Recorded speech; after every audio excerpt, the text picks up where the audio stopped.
بسم اللہ الرحمن الرحیم۔ شروع اللہ تبارک و تعالیٰ کے بابرکت نام سے جو بڑا مہربان نہایت رحم والا ہے، اور لاکھوں کروڑوں درود و سلام ہوں حضور نبی کریم صلی اللہ علیہ وآلہ وسلم کی ذات اقدس پر کہ جن کو اللہ تبارک و تعالیٰ نے تمام جہانوں کے لیے رحمت بنا کر بھیجا۔ سامعین، پیش خدمت ہے حضرت مالک بن دینار اور ایک باندی کا سبق آموز واقعہ، اور اس واقعہ کے آخر میں ہم نے حضرت مالک بن دینار رحمۃ اللہ علیہ کے مختصر حالات زندگی بھی شامل کیے ہیں، ضرور سماعت کیجیے گا۔ سامعین، حضرت مالک بن دینار رحمۃ اللہ علیہ ایک بڑے مشہور بزرگ اور اللہ کے ولی گزرے ہیں۔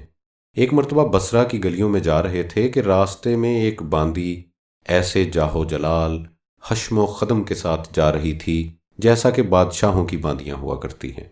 حضرت مالک رحمۃ اللہ علیہ نے اس کو دیکھا تو آواز دے کر فرمایا کہ اے باندی، کیا تیرا مالک تجھے فروخت کرتا ہے؟ تو وہ باندی یہ فکرہ سن کر حیران رہ گئی، کہنے لگی کہ پھر کہو کیا کہا؟ تو انہوں نے پھر ارشاد فرمایا کہ کیا تیرا مالک تجھے فروخت کرتا ہے یا نہیں؟ تو اس نے کہا کہ اگر وہ فروخت بھی کرے تو کیا تجھ جیسا فقیر مجھے خرید سکتا ہے؟ تو آپ نے فرمایا کہ ہاں، خرید سکتا ہے اور تجھ سے بہتر کو خرید سکتا ہے۔ تو وہ باندی یہ سن کر ہنس پڑی اور اپنے خدام کو حکم دیا کہ اس فقیر کو پکڑ کر ہمارے ساتھ لے چلو، ذرا مذاق ہی رہے گا۔ خدام نے آپ رحمۃ اللہ علیہ کو پکڑ کر ساتھ لے لیا۔ وہ جب گھر پہنچی تو اس نے اپنے آقا سے یہ قصہ عرض کیا۔ وہ بھی یہ سن کر بہت ہنسا اور ان کو اپنے سامنے لانے کا حکم دیا۔ جب آپ رحمۃ اللہ علیہ کو اس کے سامنے پیش کیا گیا تو اس کے دل پر ایک ہیبت سی چھا گئی۔ کہنے لگا کہ آپ کیا چاہتے ہیں؟ تو انہوں نے فرمایا کہ تو اپنی باندی میرے ہاتھ فروخت کر دے۔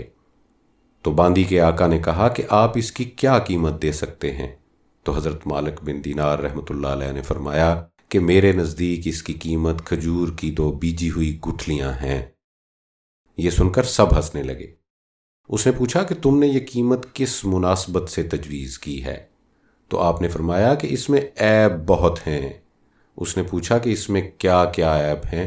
فرمانے لگے کہ اگر عطر نہ لگائے تو بدن سے بو آنے لگے، اگر دانت صاف نہ کرے تو منہ میں سے سڑاند آنے لگے، اگر بالوں میں تیل کنگھی نہ کرے تو وہ پریشان حال ہو جائیں، جوئیں پڑ جائیں، اور سر میں سے بو آنے لگے، ذرا عمر زیادہ ہو جائے گی تو بوڑھی ہو جائے گی، منہ لگانے کے قابل بھی نہ رہے گی، حیض اس کو آتا ہے، پیشاب اور پاخانہ یہ کرتی ہے، ہر قسم کی گندگیاں، تھوک، سنک، رال اور ناک کی غلاظت وغیرہ سب اس میں سے نکلتے رہتے ہیں، غم و رنج مصیبتیں اس کو پیش آتی ہیں، خود غرض اتنی ہے کہ محض اپنی غرض کے لیے تجھ سے محبت ظاہر کرتی ہے، محض اپنی راحت و آرام کی وجہ سے تجھ سے الفت جتاتی ہے۔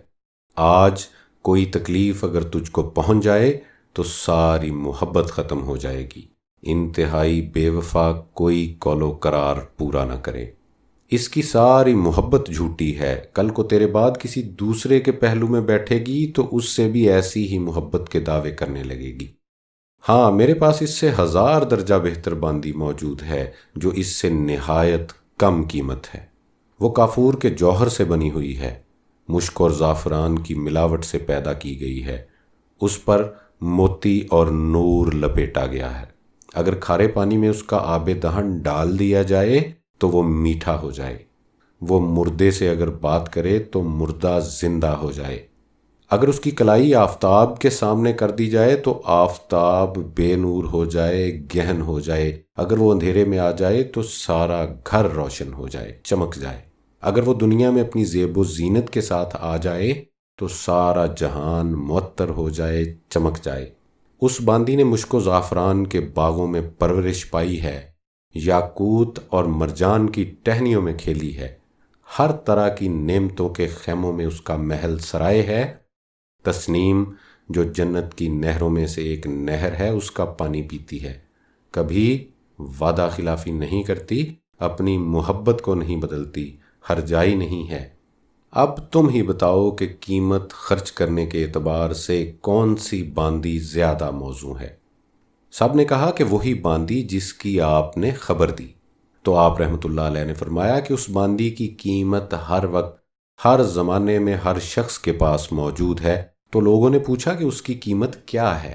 تو آپ نے فرمایا کہ اتنی بڑی اہم اور عالی شان چیز کے خریدنے کے لیے بہت معمولی قیمت ادا کرنی پڑتی ہے، اور وہ یہ ہے کہ رات کا تھوڑا سا وقت فارغ کر کے صرف اللہ جل شانہ کے لیے کم از کم 2 رکعت تہجد کی پڑھ لی جائیں، اور جب تم کھانا کھانے بیٹھو تو کسی غریب محتاج کو بھی یاد کر لو، اور اللہ جل شانہ کی رضا کو اپنی خواہشات پر غالب کر دو۔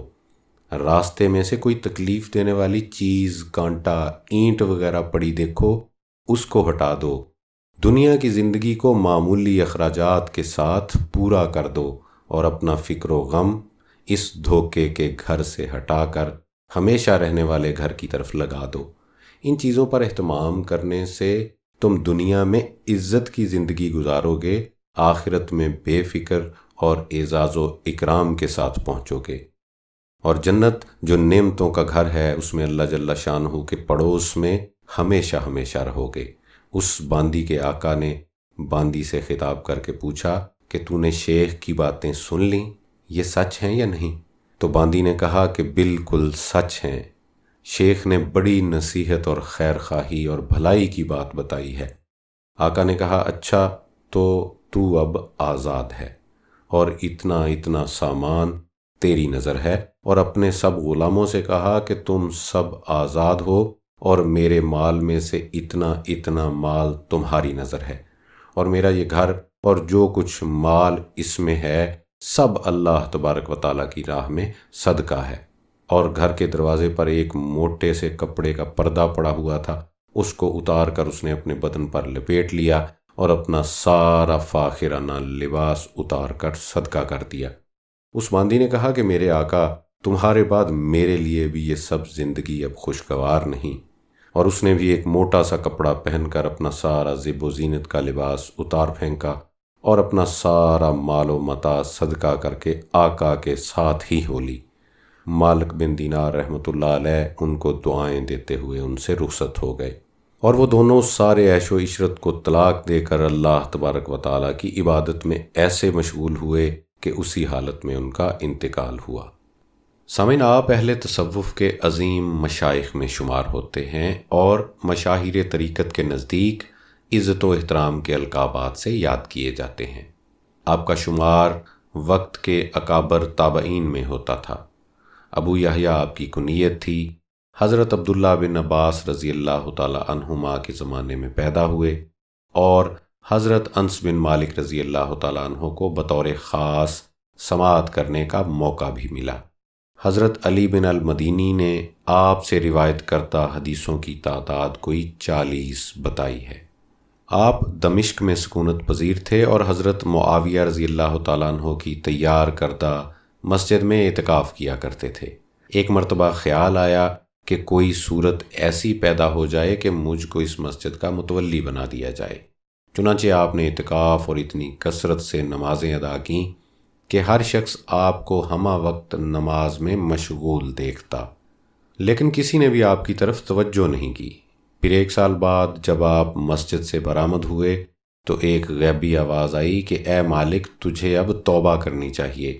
چنانچہ آپ کو 1 سال تک اپنی خود غرضانہ عبادت پر شدید رنج اور شرمندگی ہوئی، اور آپ نے اپنے قلب کو ریا سے خالی کر کے خلوص نیت کے ساتھ 1 رات عبادت کی، تو صبح کے وقت دیکھا کہ مسجد کے دروازے پر ایک مجمع ہے جو آپس میں کہہ رہے ہیں کہ مسجد کا انتظام ٹھیک نہیں ہے، لہٰذا اسی شخص کو مسجد کا متولی بنا دیا جائے اور تمام انتظامی امور اس کے سپرد کر دیے جائیں۔